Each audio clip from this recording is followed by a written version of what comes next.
Welcome to Let Me Fix This. Enjoy the video. In this video, I will explain how to publish your Unity game on the Play Store.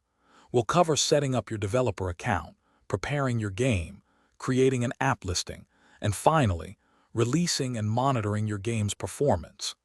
This guide will help you navigate the process smoothly, ensuring your game reaches a wide audience. Let's get started with the essential steps to bring your creation to millions of Android users. First, prepare your game within Unity. Make sure it complies with Google Play policies, especially regarding content and data safety. Configure your player settings for Android, including the package name, icon, and target API level.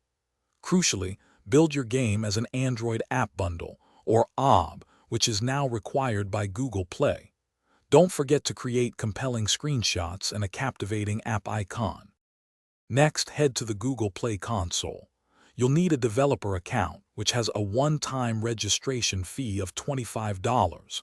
Create a new app listing, providing all necessary details like your game's name, description, and category.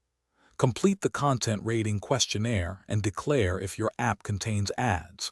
Finally, set your pricing and choose the countries where your game will be available. With everything set up, it's time to publish. Upload your Android App Bundle to a release track, starting with internal testing if desired. Once released, continuously monitor your game's performance, user reviews, and crash reports. Regularly update your game with new features and bug fixes to keep players engaged. Analyzing metrics will help you understand your audience and improve your game over time. Thanks for watching. If you found this helpful, don't forget to like and subscribe.